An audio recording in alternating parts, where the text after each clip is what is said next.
Jika Anda telah tuntas mengerjakan sholat, selesai. Maka amal apa yang dikerjakan? Fadhkurullah. Maka bergegaslah untuk berzikir kepada Allah Subhanahu wa taala. Jadi di ayat ini disebutkan amalan pasca sholat itu zikir namanya. Ini zikirlah, sebut nama saya, kata Allah. Sebut. Azkurkum, orang yang sering menyebut saya, sering berzikir kepada saya, azkurkum, aku pun akan menyebut-nyebut dia. Kalau kita menyebut Allah, maka kita memanggil Allah dengan kalimat thayyibah. Jenisnya bisa apa? Bisa langsung dengan kalimat Allah. Ya Allah, Ya Rahman, Al-Asma'ul Husna. Atau disandingkan dengan sifat Allahu Akbar, Alhamdulillah, Subhanallah. Yang dipanggil Allah disandingkan dengan nama-nama baik. Subhanallah, Alhamdulillah, Allahu Akbar. Bisa istighfar, astagfirullah, astagfirullah, astagfirullah. Bisa. Ya. Di antaranya istighfar dalilnya Quran surah ke-51 ayat 18. Orang rajin istighfar akan dikumpulkan Allah di surga dengan 4 golongan utama. Orang sabar, orang jujur, orang rajin infak, dan orang yang khusyuk dalam salatnya. 1, kalimat thayyibah. 2, zikir bisa berarti doa. Kata Allah, kamu jangan sombong, kamu pasti butuh dengan saya. Awas, hati-hati. Setiap manusia pasti akan diberikan oleh Allah situasi untuk menyebut Allah, untuk menunjukkan dia makhluk bukan Tuhan. Makanya kata Allah, orang sombong yang nggak mau berdoa minta padaku, aku paksa dulu. Kalau sampai dipaksa pun nggak mau berdoa, aku tenggelamkan di neraka jahanam. Innal ladzina yastakbiruna an ibadati, sungguh orang yang sombong nggak mau berdoa, aku tenggelamkan di neraka jahanam. Awas, hati-hati. 3, saya cepat. Zikir bisa berarti baca Al-Quran. Di saat Anda membaca Al-Quran, Anda sedang berzikir kepada Allah. Ya, masih ingat tadi di awal? Zikir, amalan yang membuat kita ingat kepada Allah, sehingga kita merasa lebih dekat. Karena itu, mohon maaf ya, bukankah Anda ketika berdoa merasa dekat dengan Allah? Bukankah ketika baca Al-Quran merasa lebih dekat dengan Allah? Ya. 4, saya cepat dulu. Kalau ini membaca, sekarang menghafal, mengulang. Ya, menyampaikan hafalan. Mengulang hafalan disebut juga dengan zikir. 5, sholat. Saya mau tanya sebentar, ada nggak setelah sholat fardu, sholat lagi? Ada? Ada kan? Sholat apa namanya? Sholat sunnah kan? Sholat pun disebut dengan zikir. Cuman sholat apa yang dikerjakan setelah sholat? Tapi nama umum sholat itu zikir. Karena dengan sholat kita menjadi ingat dengan Allah. Dalilnya Quran surah ke-20 ayat ke-14. Sholat. Teruskan. 6. Allahu Akbar. Ta'lim, ada kajian, ada seperti sekarang, ada muhadharah, ada ta'lim, ada pengajian, ya, kemudian musafahah, berinteraksi dengan teman, bersalaman, ya, itu bagian dari zikir. Bagian dari zikir, nama umum dari zikir ada di Quran surah ketiga ayat 190 sampai 191-nya, khususnya di ayat 191-nya. Kegiatan sosial yang mengingatkan kita dengan Allah, yang menjadikan kita ingat Allah. Bismillahirrahmanirrahim. Assalamualaikum warahmatullahi wabarakatuh. Dari fikih salat, amalan pasca salat. Kita mulai dengan menghapus terlebih dahulu. Quran surah ke 4 An-Nisa ayat 103. Quran surah ke-4 ayat 103. Makasih Mas. Quran surah ke-4 ayat 103. Oke. Peringkanan di pertengahan di mushaf, fa idza qadaytumus salata, jika Anda telah tuntas mengerjakan salat, selesai. Maka amal apa yang dikerjakan? Fadhkurullah. Maka bergegaslah untuk berzikir kepada Allah Subhanahu wa taala. Jadi di ayat ini disebutkan amalan pasca salat itu zikir namanya. Ya. Apa amalannya? Zikir. Langsung. Bahkan perintahnya menggunakan fa. Fadhkurullah. Fa harfu atfin, ya, rabitin baina syai'aini bila hudud. Huruf yang menggabungkan dua peristiwa berlangsung cepat tanpa jeda. Peristiwa pertama salat, peristiwa kedua zikir. antara sholat dengan zikir itu cepat seketika. Begitu selesai sholat, kapan tanda selesai sholat itu dimulai? Salam. Dibuka dengan takbir, ditutup dengan salam. Begitu selesai salam, assalamualaikum warahmatullah, assalamualaikum warahmatullah, selesai, maka seketika amalan berikutnya zikir. Jelas sampai sini? Baik. Sekarang pertanyaannya, zikir itu apa? Oke. Bentuknya seperti apa? Nah, kita tanyakan sekarang, kita diperintahkan oleh Allah berzikir, sekarang kita balikan, ya Allah, bagaimana caranya saya berzikir? Zikir adalah setiap aktivitas pekerjaan yang mampu mengingatkan kita dengan Allah Subhanahu wa taala. Di setiap pekerjaan yang membuat kita ingat dengan Allah, itu disebut dengan zikir namanya. Jenisnya banyak. Misal, ada yang bentuknya kalimat thayyibah, kata-kata baik. Ya, pujian, tasbih, tahmid, takbir, ya. Itu dituliskan kalimat thayyibah. Dalilnya Quran surah kedua ayat 152. Detailnya Quran surah ke-17 ayat 110 misal. Quran surah kedua ayat 152. Paling kanan sebelah bawah di mushaf standar. Fadhkuruni adzkurkum. Fadhkuruni, zikirlah, sebut nama saya kata Allah. Sebut. Adzkurkum, orang yang sering menyebut saya, sering berzikir kepada saya, adzkurkum, aku pun akan menyebut-nyebut dia. Ya, awas, beda antara kita menyebut Allah dengan Allah menyebut kita, itu lain. Maknanya lain. Kalau kita menyebut Allah, maka kita memanggil Allah dengan kalimat thayyibah. Jenisnya bisa apa? Bisa langsung dengan kalimat Allah. Ya Allah, Ya Rahman, Al-Asma'ul Husna. Atau disandingkan dengan sifat Allahu Akbar, Alhamdulillah, Subhanallah. Yang dipanggil Allah disandingkan dengan nama-nama baik. Subhanallah, Alhamdulillah, Allahu Akbar. Itu yang dimaksud Quran surah 17 ayat 110. Ya, paling kanan di pertengahan di mushaf. Qulidullah, sebut nama Allah. Awidur Rahman atau Ar-Rahman. Ayyamma tad'u falahul asmaul husna. Apapun yang Anda sebutkan, Allah punya tawaran nama-nama terbaik yang kalau Anda bacakan seketika pahala diturunkan. Di perbuatan yang melahirkan pahala disebut hasanah. Setiap kita mengerjakan kebaikan ada pahalanya, namanya hasanah. Kalau yang menjadi nama bentuknya jama menjadi husna namanya. Disebutkan baru nyebut nama ada pahala. Tuh, bayangkan. Kalau pekerjaan, ya sholat pekerjaan, baca Quran pekerjaan, dikerjakan ada pahala. Yang ini spesial disebut ada pahala. Husna, al-asmaul husna. Bisa istighfar, astagfirullah, astagfirullah, astagfirullah. Bisa. Ya. Di antaranya istighfar dalilnya Quran surah ke-51 ayat 18. Wabil asharihum yastaghfirun. Ada orang-orang menjelang subuh, pernah saya terangkan ini, rajin istighfar, astagfirullah, astagfirullah, astagfirullah. Bahkan disebut begini, orang yang rajin istighfar dan dilatih pasca sholat nanti. Ini saya tunjukkan urutan-urutannya. Dilatih pasca sholat, orang yang rajin istighfar akan dikumpulkan oleh Allah dengan 5 golongan utama di surga. Ya. Jadi dia dengan 4 golongan lain. Itu nanti ada di Quran surah ketiga Ali Imran ayat yang ke-16-nya. Paling kiri sebelah atas. Ya, sampai 17. 16 sampai 17. 16-nya pengakuannya, 17-nya menunjuk kepada orangnya. As-sabirina was-sadiqina wal-qanitina wal-munfiqina wal-mustaghfirina bil ashar. Orang rajin istighfar akan dikumpulkan Allah di surga dengan 4 golongan utama. Orang sabar, orang jujur, orang rajin infak, dan orang yang khusyuk dalam salatnya. 1, kalimat thayyibah. 2, zikir bisa berarti doa. Saya ulang, zikir bisa berarti apa? Doa. Di mana ditemukannya? Quran surah ke-7 ayat 205. Berzikir di situ diartikan doa. Wadhkur rabbaka fi nafsika tadarruan wa khifatan wa dunal jahri minal qaul. Kata Allah, kamu jangan sombong, kamu pasti butuh dengan saya. Awas, hati-hati. Setiap manusia pasti akan diberikan oleh Allah situasi untuk menyebut Allah, untuk menunjukkan dia makhluk bukan Tuhan. Makanya kata Allah, orang sombong yang nggak mau berdoa minta padaku, aku paksa dulu. Kalau sampai dipaksa pun nggak mau berdoa, aku tenggelamkan di neraka jahanam. Innal ladzina yastakbiruna an ibadati. Sungguh orang yang sombong nggak mau berdoa, aku tenggelamkan di neraka jahanam. Awas, hati-hati.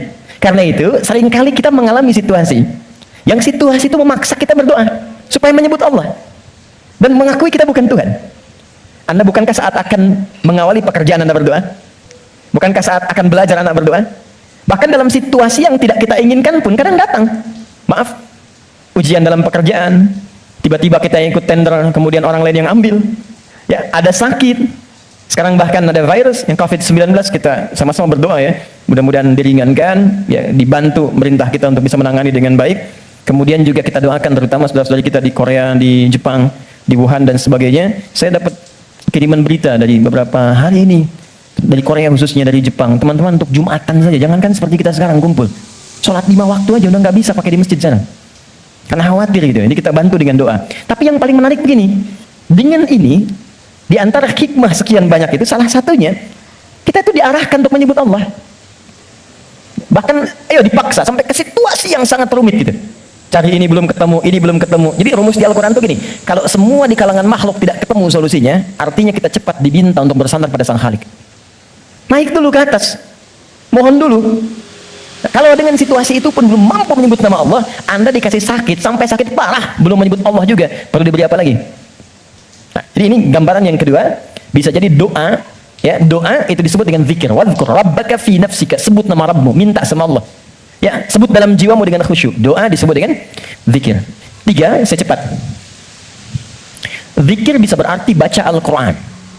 Di saat Anda membaca Al-Quran, Anda sedang berzikir kepada Allah. Ya, masih ingat tadi di awal? Zikir, amalan yang membuat kita ingat kepada Allah, sehingga kita merasa lebih dekat.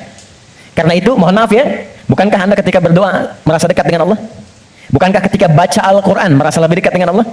Maka membaca Al-Quran, baca Al-Quran itu juga termasuk bagian dari zikir. Dalilnya Quran surah ke-15 ayat 9.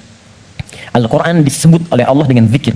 Inna nahnu nazzalna dzikra wa inna lahu lahafizun. Kami yang telah turunkan Al-Quran sebagai zikir, yang kalau Anda bacakan Anda menjadi ingat dengan Allah. Wa inna lahu lahafizun, dan kami janjikan kami yang menjaganya, tak akan berubah sampai kalian pulang kepada Allah. Itu nyata. Maaf ya, kalau Anda ingin membuktikan kebenaran Al-Quran, silakan bandingkan dengan buku-buku bacaan sekitarannya atau kitab-kitab yang lainnya. Maka di situ kita akan terdorong untuk meyakini ini memang bukan buatan manusia. Salah satunya kata Allah, saya akan jaga, nggak akan berubah hurufnya, kalimatnya, lafadznya dari sejak diturunkan sampai berpulang kita kepada Allah. Tunjukkan pada saya, apakah alif lam mim pernah mengalami perubahan ejaan atau bahasa dari 15 abad yang lalu sampai sekarang? Dah. Yuk, 4, saya cepat dulu. Kalau ini membaca, sekarang menghafal, mengulang. Ya, menyampaikan hafalan. Mengulang hafalan. Disebut juga dengan zikir. Jangan terfikir Al-Baqarah dulu ya, karena ini nanti amalan pasca sholat. Nanti ada ayat-ayat Al-Quran yang memang kita hafal, bisa kita baca. Ya, misal, yang baru belajar berkata. Ya, berkata bahasa Arabnya, qala, kul, itu berkata. Ya, kul huwallahu, kul a'udzu birabbil falaq, kul a'udzu birabbin nas. Ya, baik. Itu kan bagian dari hafalan ketika dibacakan. Hafalan disebut zikir. Dalil Quran surah ke-54 ayat 17, ayat 22, ayat 32, ayat 40. Wa laqad yassarna al-Qur'ana lidzikr. Agak cepat. 5. Salat. Saya mau tanya sebentar, ada nggak setelah salat fardu, salat lagi? Ada? Ada kan? Salat apa namanya? Salat sunnah kan? Salat pun disebut dengan zikir. Cuman salat apa yang dikerjakan setelah salat? Tapi nama umum salat itu zikir. Karena dengan salat kita menjadi ingat dengan Allah. Dalilnya Quran surah ke-20 ayat ke-14. Salat. Quran surah 14, surah 20, maaf, Thaha ayat 14. Innani anallahu la ilaha illa ana fa'budni wa aqimis salata li dzikri. Teruskan. 6. Allahu akbar. Ta'lim, ada kajian, ada seperti sekarang, ada muhadharah, ada ta'lim, ada pengajian, ya, kemudian musafahah, berinteraksi dengan teman, bersalaman, ya, itu bagian dari zikir. Bagian dari zikir, nama umum dari zikir. Ada di Quran surah ketiga, ayat 190 sampai 191-nya, khususnya di ayat 191-nya. Kegiatan sosial yang mengingatkan kita dengan Allah, yang menjadikan kita ingat Allah. Bisa jadi di sini ta'lim, Bisa jadi interaksi sosial dengan masyarakat, musafah. Musafah itu saling salaman. Ya, saling sapa, saling tegur, saling memberi solusi. Quran surah 3 Ali Imran ayat 191. Alladzina yadhkuruna Allah qiyaman wa qu'udan wa 'ala junubihim. Ada orang yang rajin zikir baik sedang berdiri, duduk ataupun dia berbaring. Ini kalimat umum dan ditafsirkan nanti di hadis-hadis Nabi sallallahu alaihi wasallam dengan tafsiran yang sangat luas, di antaranya apa yang saya sebutkan ini. Nanti dalilnya kita turunkan. Masih ingat tadi amalan pasca salat apa? Zikir. Baik, semua aktivitas yang mendekatkan kita dengan Allah. Sekarang kita sudah tahu bentuknya ini, kurang lebih ada 6. Dari 6 ini, bagaimana mengurutkannya setelah sholat? Apa yang dituntun oleh Nabi, apa yang kita dahulukan, apa yang diakhirkan? Bagaimana mengurutkan urutan zikir yang 6 ini, yang diminta oleh Al-Quran dilakukan pasca sholat? Maka perintah Qurannya, coba lihat Nabi. Quran surah ketiga ayat 31, Qul in kuntum tuhibbunallaha fattabi'uni. Katakan Muhammad pada semua umatmu, jika kalian serius mencintai Allah, maka caranya ikuti apa yang Nabi tuntun. Jadi dari sini ada 6 petunjuk pasca sholat tuh langsung doa. Apakah langsung salaman? Ataukah langsung sholat? Atau langsung baca Quran? Mana yang kita kerjakan? Maka di sini kita turunkan amalan yang diturunkan oleh Nabi Shallallahu Alaihi Wasallam seperti apa urutannya. Kalau sekiranya kondisinya mendesak, apakah boleh kita mengerjakan tidak terurut dari sini? Ya, dengan kondisi yang berbeda, seperti apa gambaran yang bisa kita dapatkan? Jelas sampai sini? Belum saya terangkan. Jadi jangan dihapus dulu. Jazakallahu khair. Oke, makasih. Syukran. Yuk kita mulai. Kalau kita ingin lihat keterangan Allah ada di Al-Quran. Kalau keterangan Nabi ada di mana? Hadis. Oke. Kita buka hadis riwayat Muslim. Yang standar nomor hadis 573. Kalau beda nomor, yang penting lihat riwayatnya, mungkin cetakannya berbeda. Amalan pertama sesuai urutan Nabi, 1. Kita gunakan yang ini dulu. Allah. Kalimat thayyibah. Ingat, saya bukan bicara dalam kondisi khusus ya, saya bicara dalam kondisi standar. Jadi standarnya kalau setelah sholat, kalau mau zikir, ini urutan-urutannya. Kalau kondisinya berbeda, kita tinggal sesuaikan saja. Kalimat thayyibah, yuk kita bacakan hadisnya. Bima ma'na kana Nabi sallallahu alaihi wasallam, adalah Nabi sallallahu alaihi wasallam jika selesai dalam salatnya maka beliau membaca astaghfirullah astaghfirullah astaghfirullah Allahumma antas salam wa minkas salam tabarakta ya dzal jalali wal ikram. Adalah kebiasaan, karena kalau ketemu orang jadi kebiasaan. Ya, karena Nabi sallallahu alaihi wasallam adalah kebiasaan Nabi sallallahu alaihi wasallam setelah selesai mengerjakan salat, maka beliau berzikir mengucapkan astaghfirullah, astaghfirullah, astaghfirullah. Allahumma antas salam, minkas salam, tabarakta ya dzal jalali wal ikram. Saya turunkan jadi 3 pembahasan di sini. 1 tentang istighfar. 2 bacaan istighfar. Sudah? 3 cara istighfar. Oke.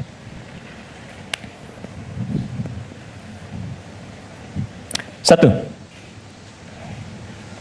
sunnah pertama, selesai menunaikan salat itu istighfar. Dari kalimat astagfirullah. Apa itu istighfar? Istighfar itu gini. Asalnya katanya ghafara, ghain, fa, kemudian ra, ditambah ista. Setiap ada ista artinya minta. Ghafara itu mengampuni, ghufran ampunan. Istighfar minta ampun. Minta ampun. Di dalam Al-Quran, kalimat ghafara dan turunannya disandingkan dengan dosa. Dosa. Ya, turunan dari ghafara, ghafir. Ya, Quran surah 40 ayat 3. Ghafiridz dzambi wa qabilit taubi. Dari ghafir ada ghaffar, Quran surat Nuh ayat ke-10, faqultu astaghfiru rabbakum innahu kana ghaffara. Dari situ ada ghafur. Pernah dengar kata ghafur? Innahu huwal ghafurur rahim. Ada ghafir, ada ghaffar, ada ghafur. Semuanya menunjuk pada nama Allah yang mengampuni orang berdosa dengan semua tingkatan yang berbeda-beda. Kalau dosanya relatif kecil, tapi maaf, sekecil-kecilnya dosa juga. Kalau dosanya relatif kecil, ghafir. Agak menengah, ghaffar. Maaf, semakin terkumpul, Ghafur diturunkan. Sampai manusia dipaksa, sebanyak apa sih dosamu? Kalau aku sudah turunkan nama yang paling tinggi untuk mengampuni semua dosa, dan engkau belum taubat juga, berarti bukan aku yang salah, kata Allah. Kamunya yang nggak pengen berubah. Jadi, teman-teman, mohon maaf ya, justru nama-nama ini menunjukkan kepada kita, Allah membuka jalan, peluang pada setiap orang untuk berubah jadi baik. Nggak ada manusia yang sempurna. Fala tuzakku anfusakum, kata Allah, jangan merasa diri paling baik. Jangan merasa paling suci. Semua orang pasti pernah punya salah. Saya pun mungkin sekarang kelihatan bagusnya aja karena aibnya nggak dibuka.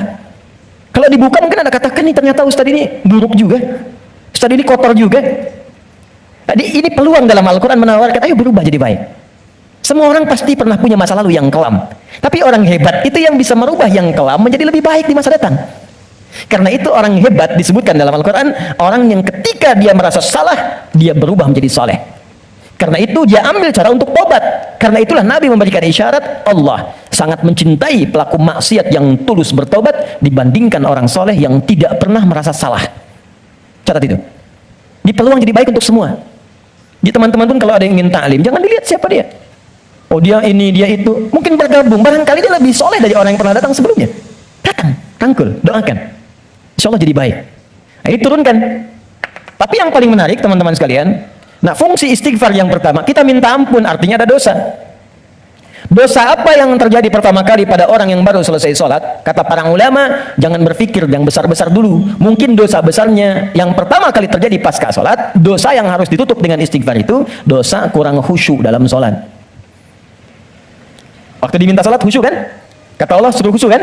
Wasta'inu bisabri wassalah wa innaha lakabiratun illa 'alal khasyin.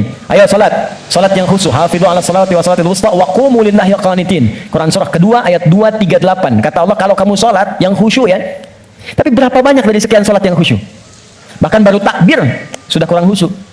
Allahu akbar, katanya Allah yang akbar. Katanya Allah yang besar. Tapi kok tiba-tiba pekerjaan jadi besar? Update status jadi besar. Ya, media sosial jadi besar. Kendaraan jadi besar. Allahu Akbar ingat mobil. Allahu Akbar ingat IG. Allahu Akbar ingat Facebook. Berarti kan sudah keluar dari konten kekhusyuan, kan? Nah, kita bisa tutupi. Jadi yang kurang-kurang dalam salat itu, salah satunya diampuni oleh Allah kekurangan itu dengan istighfar.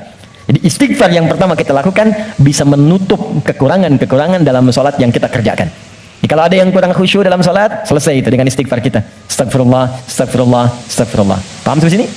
Oke, satu. Dua, bagaimana bacaannya?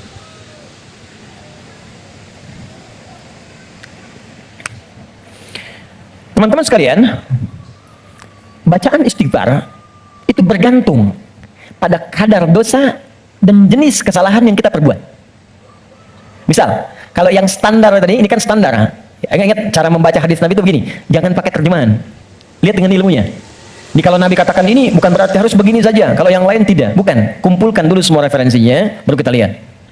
Yang tadi, yang singkat, itu bacaan standar. Astagfirullah, astagfirullah, astagfirullah. Itu standar. Standar kita baca untuk menutupi kekurangan dalam sholat. Tapi kalau kita ingin memohon kepada Allah dengan istighfar itu real, nyata, menggugurkan dosa yang kita kerjakan, maka coba oleh antum diingat dulu, punya jenis dosa apa yang kita kerjakan dalam kehidupan. Ya, saya beri contoh 3 dalam Al-Quran. Sebenarnya nggak terlampau banyak ya. Dosa standar. Dosa standar. Apa dosa standar itu? Ya standarnya memang sering berdosa. Contoh, mata fungsinya apa? Oh kan? Lupa kan? Oh, sudah lupa suka nggak ingat dong. Mata itu untuk kita bukan melihat, tapi melihat yang baik-baik. Ingat, melihat yang baik-baik. Teruskan kalimatnya. Kalau melihat saja, semua dilihat. Tapi ketika Anda ikutkan melihat yang baik, berarti ada yang boleh dilihat, ada yang tak boleh dilihat. Yang baik itu yang dilihat. Ketika mata melihat yang tak baik, berarti salah. Kalau salah, berpeluang dosa. Gambar tak baik, nggak boleh dilihat. Tayangan tak baik, nggak boleh dilihat. Jadi, maaf sekali kalau kurang menyenangkan kalimatnya, tapi karena saya sayang dengan Anda. Saya khawatir nggak bisa berjumpa di suatu saat nanti. Dan saya nggak tahu saya pun di mana. Tapi karena saya sayang pada Anda, saya sampaikan kalimat ini. Kalau dipandang saya nggak boleh, apalagi dilakukan. Maka jangan jadi pelakunya. Melihat aurat orang saja yang tampaknya nampak nggak boleh dilihat, terus Anda jadi pelakunya, jadi bintangnya gitu. Maka berapa banyak dosa Anda kumpulkan dari situ? Jadi ketika mata saja, ini kan mata peluang melihat yang tak baiknya banyak. Ya Anda keluar dari sini, Videoton muncul, Jangankan keluar, buka handphone ada gambar, WhatsApp ada iklan. Anda lihat status, yang lihat status istri orang. Terus sebaliknya. Ya, salah? Tidak. Tapi kalau syahwat datang, jadi keliru. Salah bicara. Coba tunjukkan pada saya. Sampai jam sekarang saja, teman-teman, jam 11 ini, berapa kali mata salah lihat? Telinga salah dengar. Pikiran salah menanggap. Lisan salah bicara. Sampai ujung kaki. Maka untuk menutup itu, ada zikir standar yang kalau dibacakan, kita memohon kepada Allah, lisan yang salah tempat, mata yang salah tempat, telinga yang salah fungsi bisa ditutup oleh Allah dosa-dosanya. Salah menempatkan sesuatu disebut dengan zalim namanya. Zalim itu keliru menempatkan sesuatu bukan pada tempatnya. Gelas untuk minum, gayung untuk mandi. Ada orang mandi pakai gelas, minum pakai gayung. Zalim. Mata melihat yang baik, ketika dipakai melihat yang tak baik, zalim namanya. Maka ada zikir untuk menutup perbuatan zalim dan minta rahmat kepada Allah untuk mengampuni dosa-dosa yang tertuang dalam perbuatan zalim itu. Itu di Quran surah ke-7 ayat ke-23. Dan zikir itu sudah diajarkan oleh Nabi Adam sejak pertama turun dari surga ke bumi. Rabbana zalamna anfusana wa illam taghfir lana wa tarhamna lanakunanna minal khasirin. Quran surah ke-7 ayat 23. Oke. Kalau teman-teman pengen baca untuk menutup dosa-dosa itu, kita tahu nih banyak dosa misal. Atau mohon maaf, saya tes dulu atau saya tes lagi. Barangkali ada yang merasa dosanya masih sedikit. Yang nggak punya dosa hari ini siapa? Boleh angkat tangan. Oke. Yang sedikit. Yang banyak. Kayak saking banyaknya kita sulit angkat kan?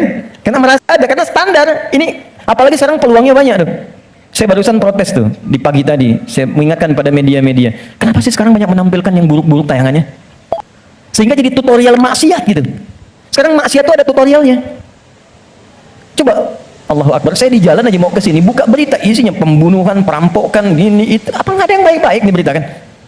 Orang itu kan apa yang diberitakan, pasti itu yang dilihat. Jadi kalau Anda membuat tayangan bagus, punya dilihat juga. Jadi kalau bisa bikin yang soleh, kenapa membuat yang salah? Kalau bisa membuat yang baik, teman-teman nih ya, misal Anda nih ikut project, bekerja di situ. Jadi kalau Anda semuanya kompak kerjakan yang baik, kan ikut kok semuanya. Siapa mau memainkan yang buruk-buruk? Jadi kalau kita bisa mengerjakan yang mulia, kenapa harus mencari sesuatu yang tidak baik?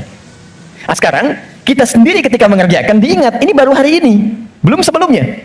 Di begitu kita ingat, kita ingin tutupi, mohon izin, saya mungkin kalimatnya kurang menyenangkan. Setiap kita kan yakin akan meninggal, pasti akan wafat, pasti. Teman-teman pernah ingat nggak? Kita mengaji dari tahun berapa sampai sekarang? Coba hitung satu-satu di antara kita. Apakah ada yang selama kita awal mengaji masih ada orangnya sekarang? Mungkin sebagian sudah nggak ada. Kita sholatkan sama-sama bahkan. Atau kalau bukan dia, kerabatnya yang pulang duluan. Dan kita akan menyusul. Dan kita yakin suatu saat kita akan disolat, kita akan pulang. Dan sekarang kita yakin kita akan wafat, tapi kita nggak punya bekal untuk pulang. Anda mudik bulan Ramadan aja, ke Idul Fitri, Anda nggak punya bekal, kan nggak berani mudik Anda. Kenapa nggak mudik Pak? Nggak ada bekal. Sekarang kita mau kembali kepada Allah dan Anda merasa, kita merasa kurang bekal. Bagaimana cara kita pulang? Maka yang standar tadi kita perbaiki. Maaf ya, maaf. Kan tidak ada aibnya kita istighfar. Jadi baik itu salahnya apa sih? Mata kan sama-sama melihat juga. Telinga sama dengar juga. Jadi kalau kita bisa mendengar yang baik, kenapa harus mengerjakan yang tidak baik? Maka kita koreksi. Kita bacakan, Rabbana zalamna anfusana. Ya Allah, kami selama ini salah. Anfus itu diri. Saya salah menempatkan tubuh saya. Saya mengakui mata saya salah lihat. Saya mengakui telinga saya salah dengar. Sampai ke kaki saya, ya Allah, saya mengakui itu semua. Wa illam taghfir lana, ghafar.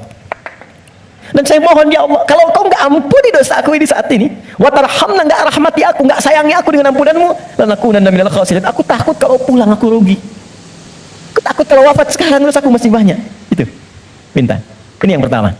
Maka dari itu, Anda boleh bacakan itu. Kalau standar tadi, astagfirullah, astagfirullah, astagfirullah. Jadi yang dimaksud baca astagfirullah itu yang standar. Untuk menutup yang salat. Jadi kalau Anda sudah bacakan itu, astagfirullah, astagfirullah, astagfirullah. Kemudian Anda ingin spesifik mengoreksi diri Anda. Rabbana zalamna anfusana, wa illam taghfir lana wa tarhamna lanakunanna minal khasirin. Paham? Satu. Dua, saya beri contoh yang lain.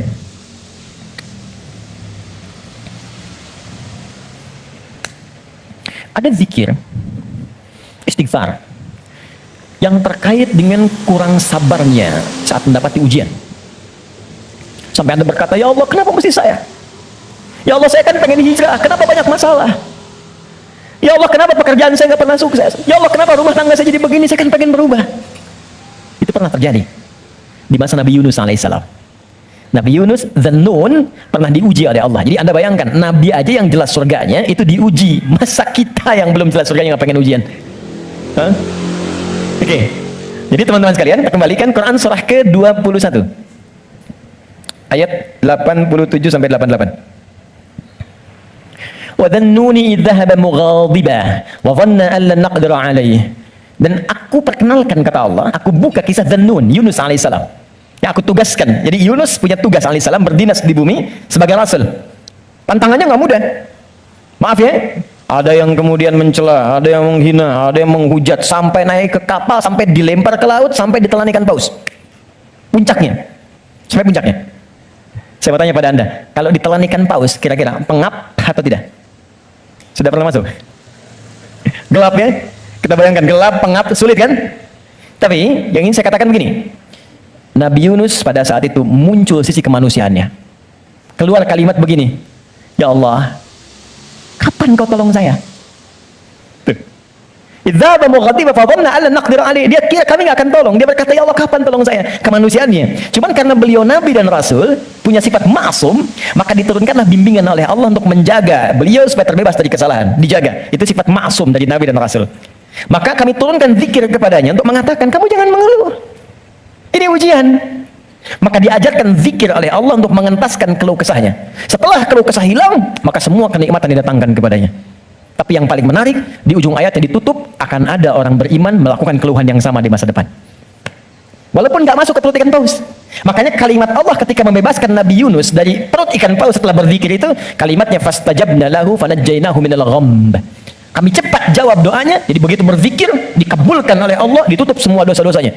Dosa mengeluh ditutup, dosa seakan menyalahkan Allah ditutup. Ketika ditutup, kami selamatkan dari kesulitannya, kami limpahkan rezeki yang pernah dirasakan oleh ia sebelumnya, bahkan lebih. Tapi belum selesai ayatnya. Wa kadzalika nunjil mu'minin. Demikian pula kalau ada orang beriman tanpa batas di masa depan, umat siapapun dia, mengeluhkan peristiwa serupa, kalau dia melakukan zikirnya, aku lepaskan dari kesulitan yang menghimpit, aku berikan kebahagiaan tanpa batas. Saya tanya pada Anda, pernah nggak ada yang mengeluhkan ujian Allah dalam pekerjaan misalnya? Di rumah tangga, ya Allah kenapa mesti saya? Ya Allah why me? Kata Allah why not? Ya Allah kapan ini berakhir? Sebentar lagi. Ya Allah, ya Allah, ya Allah kenapa saya? Ya Allah saya kan pengen baik. Udah pengen hijrah bagus, datang ke masjid, tampilan bagus, sendal paling bagus, pulang hilang sendal. Ya, ada aja gitu kan? Dan kita menuntut. Ya kita Allah tuh, kamu ini bagaimana? Nabi dulu aja diuji. Tapi Allah turunkan zikir untuk menghilangkan itu semua. Sebelum sampai pada zikirnya, teman-teman sekalian, Allah turunkan standar menghadapi ujian semacam ini. Ini pernah saya sampaikan sebelumnya. Jadi untuk menguatkan teman-teman dan saya, serta kita semua, ini standar ujian itu gini. Dan banyak kata Allah gagal melewati ujian itu bukan karena kurang pintar, tapi nggak belajar cara melewatinya. Saya bikin persamaan sebentar ya. Di situ aja, nggak apa, nggak. Saya tahu mana yang saya harus dihapus. Mana coba? Nah, saya tunjukin. Antum di situ dulu, lihat dulu. Ya, saya tunjukin ya. Bismillah. Karena antum yang orang pertama saya tes nanti. Insya Allah. Yang ini dulu. Ini tidak. Jazakallah khair. Kalau mau dipegang, boleh. Pegang dulu aja. Lihat sini. Saya bikin persamaan begini. Saya tanya dulu. Mau masuk surga? Masya Allah. Alhamdulillah. Surga. Punya persamaan. Mau dekat dengan Allah? Alhamdulillah, Masya Allah. Dekat dengan Allah. Baik. Mau dapat ujian? Kok jadi lemas? Mau punya masalah nggak? Enggak. Maaf ya, cuman sayang. Persamaannya tertulis demikian. Surga, dekat dengan Allah. Ternyata kuncinya disebut dengan sabar. Kuncinya apa? Sabar. Ketika seorang masuk surga, maka kalimat pertama dari malaikat ucapannya selamat karena Anda punya kunci sabar untuk masuk ke sini. Itu di Quran surah ke-13 ayat 24. Salamun alaikum bima sabartum fa ni'ma uqbad dar. Selamat Anda sabar. Karena punya sabar, Anda bisa menikmati segala kenikmatan yang telah dipaparkan di surga ini. Yang ingin dekat dengan Allah, ternyata kuncinya pun serupa, sabar. Dalilnya Quran surah kedua ayat 153. Innallaha ma'as sabirin. Allah bersama orang-orang sabar. Di saya membuat persamaan begini. Surga sama dengan dekat dengan Allah sama dengan sabar. Sekarang persamaan sabar dalam Al-Quran, sabar bersanding lurus dengan ujian. dengan masalah. Ujian, masalah. Dalilnya Quran, surah kedua, ayat 155, paling kiri sebelah atas. Walanabluwannakum bisyai, kami akan uji siapapun yang hidup. Jadi sepanjang hidup pasti akan mengalami ujian. Kalau persamaan berikutnya, ujian sama dengan hidup. Jadi kalau kita baca persamaan secara terbalik, orang hidup pasti mendapat ujian. Persamaan terbaliknya, orang yang tidak ingin dapat ujian sama dengan tidak ingin hidup. Nah, sekarang saya tanya lagi, siapa yang tidak ingin punya masalah? Boleh angkat tangan? Terus Anda maunya apa? Oke, sekarang lihat kembali, fokus baik-baik. Lihat sini. Jadi setiap orang hidup pasti diuji. Kalau nggak hidup, baru nggak dapat ujian. Sepanjang hidup itu pasti ada masalah. Anda berpikir nggak pengen punya masalah pun itu sebetulnya masalah. Setiap kita pasti punya masalah. Saya pun di sini sedang menghadapi masalah. Seperti Anda pun belajar dengan saya sedang menggali persoalan. Nah sekarang saya keluarkan persamaan ini. Di matematika kan begini kan, A sama dengan B sama dengan C sama dengan D. Maka A sama dengan B, A sama dengan C kan? B juga sama dengan C, C sama dengan D. Kita turunkan ini. Surga sama dengan dekat dengan Allah, sama dengan sabar, sama dengan ujian. Maka kalau kita turunkan, orang yang mau pengen ke surga sama dengan ujian. Pengen dekat dengan Allah sama dengan ujian. Pengen sabar sama dengan ujian. Jadi kalau Anda ingin mendapatkan surga, pasti dapat ujian. Karena surga itu kunci untuk mendapatkan nikmat Allah. Dan untuk mendapat nikmat Allah, sabar. Untuk sabar, ada ujian. Jadi ujian itu kunci untuk ke surga. Ujian itu kunci untuk dekat dengan Allah. Ini makanya berbahagialah ketika sedang punya masalah. Artinya itu mendekatkan Anda untuk dekat dengan Allah. Coba ibu kalau nggak diuji dengan perilaku suami yang kurang menyenangkan, ibu nggak akan mungkin nikmat tahajud malam hari minta sampai berderai air mata. Kenapa jadi ketawa? Antum kalau nggak diuji dengan ujian pekerjaan, nggak akan nikmat antum puasa. Bukankah tahajud datang saat pekerjaan mulai macet? Saat akhir bulan uang belanja belum keluar? Kan mulai ya Allah. Terus puasa, terus baca Quran. Jadi kadang-kadang ujian itu muncul supaya kita bisa menikmati kedekatan dengan Allah. Ini ketika Anda mengatakan, ya Allah, aku ingin ke surga Firdaus. Baik, nih ujian. Ini masalah. Cuman, supaya gampang mengatasi itu, diturunkanlah fikihnya, muncul caranya. Bagaimana supaya ringan menghadapi ini? Jadi bukan gelar yang dibutuhkan di sini. Pelajaran. Anda nggak belajar, nggak lulus ujian. Sekarang ini ada ujian kehidupan, nggak dipelajari. Status Anda setinggi apapun, gagal. Bagaimana rumusnya? Sebelum kita ke kalimat yang kita akan bacakan, maka turunan-turunan di Al-Quran. Ada 3 rumus. Pertama, kalau Anda sedang menghadapi masalah, kalau tidak ingin rumit, baik di kantor, di rumah, dimanapun. Pertama, kata Allah berlaku Quran surah kedua ayat 286. La yukallifullahu nafsan illa. Ini nih rumusnya. Prinsip pertama, tolong tanamkan dalam jiwa kita. Mustahil Allah menguji seorang hamba di luar batas kemampuannya. Kalau kita bahasakan ini ke dalam bahasa psikologi, itu akan menenangkan jiwa kita. Jadi kalau Anda sedang diuji, katakan, kata Al-Quran, bisa, mampu. Karena mustahil Allah menguji kalau Anda nggak mampu. Teman-teman maaf ya, yang mampu itu Anda, bukan saya. Jadi ketika Anda punya masalah sebesar apapun sekarang, Anda mampu, saya tidak. Karena itu Anda yang diuji, bukan saya. Allah menilai Anda mampu. Kenapa Anda pesimis? Allah menciptakan kita mengatakan Anda mampu. Kenapa kita yang diciptakan pesimis? Nikmati saja, katakan pasti bisa. Mampu saya. Kita yang punya ayatnya, orang Jepang yang praktekkan. Bahkan dia bikin benteng Takeshi. Kamu bisa, kamu bisa, kamu bisa. Hanya untuk menaklukkan Takeshi. Kita punya, saya senang baca ya, senang baca dulu lihat. Nonton tidak? Cuma saya senang lihat baca apa gitu kan. Baca saya tahu. Son Goku, musuhnya Piccolo, penulisnya Sasuke Watanabe, saya tahu itu. Ya, nah, jadi tapi bacaan saja ya. Liverpool kalah 2-0 sama Chelsea, saya tahu nih.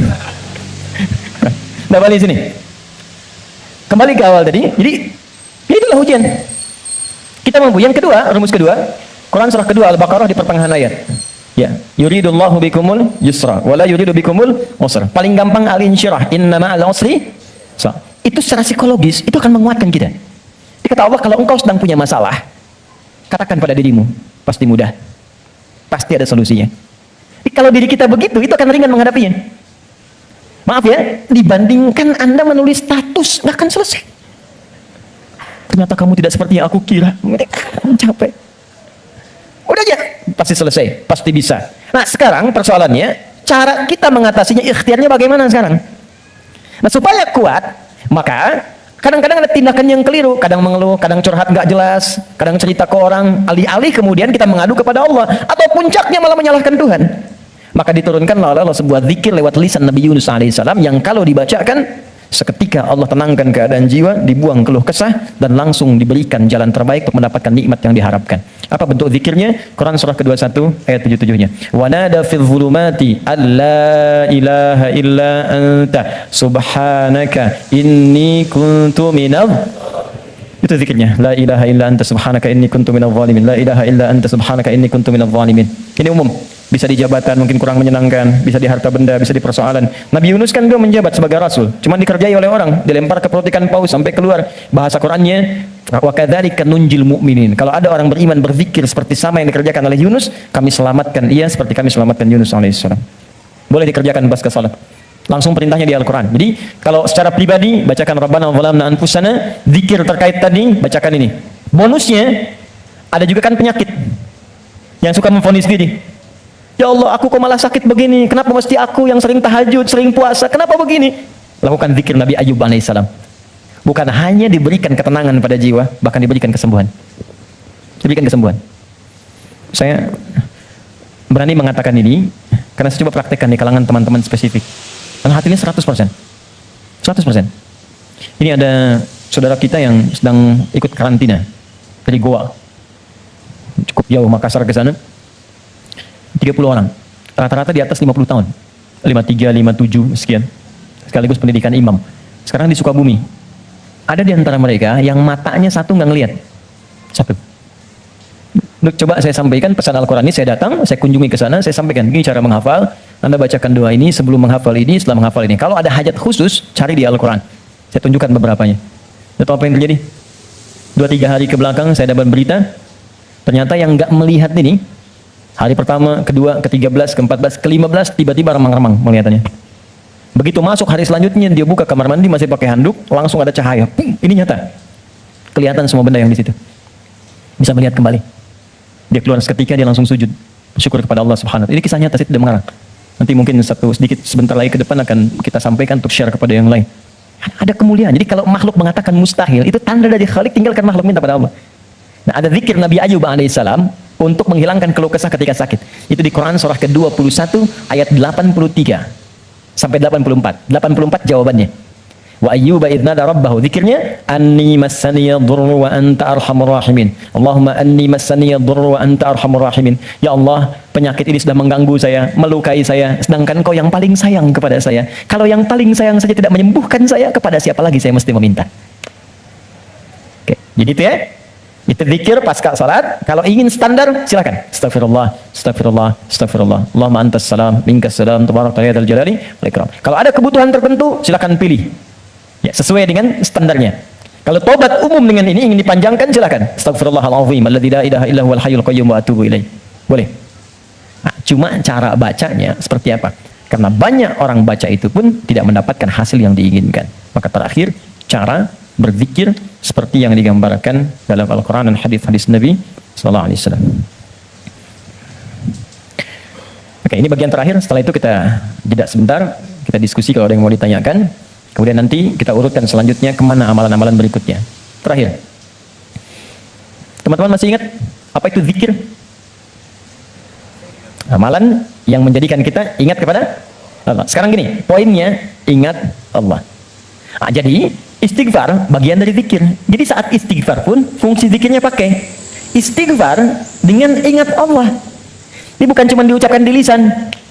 Astagfirullah, astagfirullah. Jangankan antum, beo pun bisa.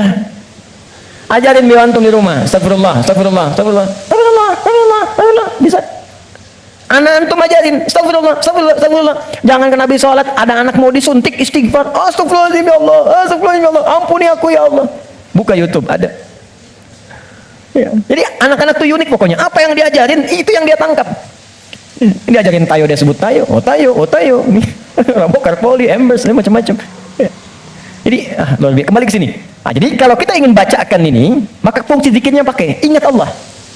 Nah, kalau kita ingin gunakan istighfar dengan mengingat Allah, bagaimana cara Allah meminta kita membaca istighfar itu? Itu yang kita keluarkan. Di Quran surah keempat An-Nisa ayat 17 sampai 18. Quran surah 4 ayat 17 sampai 18.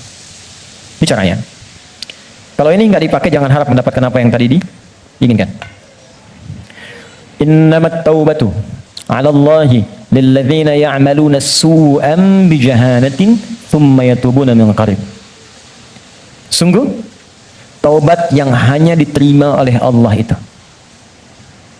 Jadi di sini ternyata berzikir dengan istighfar disandingkan dengan kalimat taubat. Tadi masih ingat nggak? Istighfar itu kan meminta apa?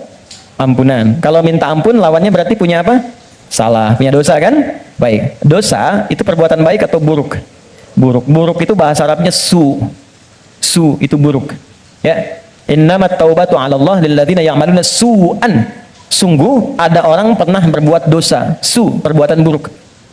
Kita ingin itu dihilangkan. Maka cara menghilangkan perbuatan dosa, su tadi, dengan berzikir.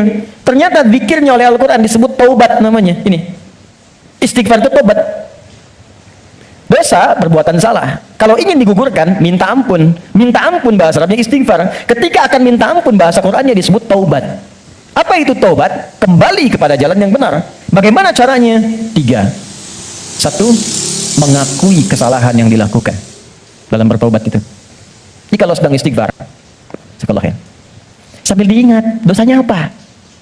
Jadi bukan cuma disebutkan di lisan, astagfirullah, tapi dosanya nggak kebayang. Catat dulu, inventarisir dulu. Misal, Anda ingin istighfar dosa mata, ingat apa yang salah dengan mata. Pernah menatap tajam pada pasangan Anda? Pernah menatap tajam pada anak-anak Anda walaupun mereka tanpa salah? Kalau ada anak di bawah balik berbuat salah, jangan langsung dimarahi, mungkin perilaku bapak ibunya yang salah. Kalau anak Anda sulit ke masjid, jangan dibentak. Mungkin dia melihat bapaknya yang dulu nggak pernah ke masjid. Anak itu cuma mengoleksi apa yang dia lihat, apa yang dia dengar. Jadi kalau dia berbuat keliru, jangan disalahkan dulu. Istighfar dulu. Saya salah ya Allah. Catat dulu. Jadi ketika Anda ingin Rabbana zalamna anfusana, anfus diri kita, anfus. Dari ujung kepala sampai ujung kaki. Apa yang salah di mata? Apa yang salah di lisan? Ingat ibu Anda, ayah Anda. Mungkin pekerjaan yang sulit itu bukan karena Anda kurang hebat, belum selesai dengan orang tua. Ada yang salah. Anda kebayang nggak? Anak muslim, ibu belum muslim, bapak masih non muslim, masih diminta oleh Quran berbuat baik pada orang tuanya. Jadi kalaupun ada anak masuk Islam, bapak ibunya belum, itu masih diminta oleh Allah dalam urusan dunia, sayangi mereka. Dapat pekerjaan, dapat gaji, bagi mereka. Kirim makanan, kirim hadiah, sakit, beri, carikan rumah sakit terbaik. Berikan pelayanan yang paling bagus, even mereka non muslim. Dan minta dalam keheningan malam supaya diberi hidayah. Minta. Sekarang yang non muslim saja diminta kita berbuat baik, apalagi yang muslim. Sana berkata, masih mungkin itu yang menghambat pekerjaan itu belum berlangsung sempurna. Dengan pasangan hidup, suami ke istri, istri ke suami, ke anak, ke tetangga, itu aja dulu. Jadi begitu Anda datang istighfar, astagfirullah, ingat-ingat dosanya apa. Ingat-ingat. Itu poinnya. Jadi satu itu dulu, ditaubat mengakui kesalahan. Yang kedua menyesal. Nyesal. Kenapa saya mesti melakukan itu? Biasanya gini, biasanya kalau kita sedang nggak stabil terus marah, hati kita tuh berkata, padahal tadi nggak harus marah gitu. Kenapa saya harus seperti itu? Itu lawamah namanya. Kenapa saya harus bentak anak saya? Kenapa saya harus bentak istri saya? Kenapa harus bersikap begitu pada pasangan saya, pada suami saya? Setelah itu Anda akan merasa salah. Ya Allah, salah saya. Astagfirullah, astagfirullah, astagfirullah. Nah, bacaan istighfar disertai zikir dengan kalimat taubat ini, itu yang akan menghunjam kepada jiwa. Sehingga akan terasa energinya beda, alirannya lain, dan sentuhan ke arusnya akan berbeda dibanding Anda hanya sekedar mengatakan astagfirullah, astagfirullah, rabbana zalamna, nggak ada getarannya. Karena itu begitu Anda merasakan, mengatakan, mengakuinya, menyesalinya, kata para ulama, bayangkan kalau Anda masih merasa mengerjakan itu, bayangkan seketika diwafatkan. Sesali itu terakhir mengganti itu dengan perbuatan yang lebih baik. Ganti dengan yang baik. Akui, sesali, ganti dengan yang baik. Karena itu di Quran itu ketika ada kata tobat selalu diiringi setelahnya umumnya dengan kata aslah. Faman taba wa aslaha. Ya, taba wa aslaha wa aslaha. Orang tobat yang benar itu yang mampu mengganti perbuatan buruknya dengan yang lebih baik. Di setelah istighfar, lisannya nggak kasar lagi. Alih-alih mencela, sekarang jadi kata-kata yang mulia, kata-kata cinta yang keluar. Dengan teman-teman juga begitu. Mata jadi baik, telinga jadi baik sampai ke ujung kaki. Itulah tobat yang benar. Kalau esensi istighfar kita mau benar, ini teman-teman gini ya, kalau ini dipraktekkan satu aja, jadi orang baik kita. Satu aja, jadi orang baik. Lalu apa yang kurang baik dalam Islam? Nggak ada, Pak. Makanya jangan sembarangan menyebut Islam. Ini sekarang banyak di luar orang bikin isu tentang Islam, cuman salah. Cara berpikirnya keliru. Sekarang kan yang disebutkan Islam semua, Islam radikal. Jadi angin membangun persepsi Islamnya memang radikal. Kalau ada yang radikal, bukan Islamnya, Muslimnya yang keliru, orangnya. Dan logika berkata begini, ini hukum logika di ilmu mantik, ilmu logika. Ini ada A misalnya, satu ajaran. Diajarkan di 1, 2, 3, 4. Ajaran di 1 jadi baik, 2 baik, 3 baik, 4 tidak baik. Maka jangan langsung disalahkan A-nya. Dilihat mungkin ini yang salah belajarnya. Jadi kalau peci Anda tidak cukup dengan kepala, jangan dipotong kepalanya. Cari ukuran peci yang sesuai. Ini poinnya. Nah sekarang ini banyak sekali orang yang salah belajar tentang Islam, sehingga keluar perilaku yang tidak baik, yang disalahkan Islamnya. Celakanya dibangun opini dengan kalimat Islamnya. ISIS misalnya. ISIS itu kan disebutkan Islamnya. Islamis, sehingga seakan-akan Islamnya buruk. Saya kemarin membuat statement begini. Ya, tak kenal maka ta'aruf, bukan tak sayang. Ya, ta'aruf. Jadi tidak selalu kenal mesti sayang. Ya, Anda kenal dengan istri tetangga kan tidak harus sayang. Ya? Baik, kenal ya kenal saja. Tak kenal maka ta'aruf. Kenalan kan? Anda tak tahu Senayan, datang ke Senayan kan? Anda tak tahu Afiara, datang ke sini. Anda tak tahu Ustadz Fulan, datangi, dengar, lihat. Anda tak tahu Islam, masuk aja dulu. Ya masuk aja dulu ke Islam. Masuk aja, lihat. Terus ikutin sholat, ikut baca Al-Quran, ikut belajar puasa. Yakin saya, begitu masuk, gak akan keluar. Kalau benar belajarnya. Kalau belum siap masuk dengan pintu syahadat, lewat belajar dengan pintu sholat. Ikut-ikutan dulu pakai jilbab. Ikut-ikutan, ikut sholat, merasakan kenikmatannya, ikut puasa dulu. Begitu siap, masuk lewat pintu syahadatnya. Enggak siap, enggak dipaksa. Indah semuanya. Tuh, ini poinnya. Jelas ya? Oke, jadi saya ingin apa yang kita lakukan itu punya makna. Saya senang paham. Saya tidak senang hafalan. Anda menghafal tapi nggak ngerti itu. Sama dengan sindiran Al-Quran. Banyak orang sekarang sholat menghafal tapi nggak paham yang dibaca. Coba jujur, saya sering katakan kalimat ini. Dari sekian ribu kita ruku dan sujud, sekian kali sholat, berapa persen yang kita pahami dari semua bacaan sholat itu? Bagaimana bisa khusyuk kalau nggak ngerti yang diungkapkan? Oke, kita berhenti sampai sini. Jadi zikir yang pertama istighfar, yang kedua dihapus oleh Tengku Wisnu, yang ketiga sampai yang keenam. Tapi nanti ada rekaman. Nanti dari setelah itu apa yang kita bacakan? Nanti setelah itu kita urutkan supaya nanti jangan salah persepsi. Oh kalau ada yang baru salam, assalamualaikum warahmatullahi wabarakatuh, ternyata ngajak salaman, mungkin dia mempraktekkan yang ini. Nah kalau dia belum tahu, nanti bagaimana caranya? Jangan yang belum tahu dimarahi, belum tahu itu diberitahu.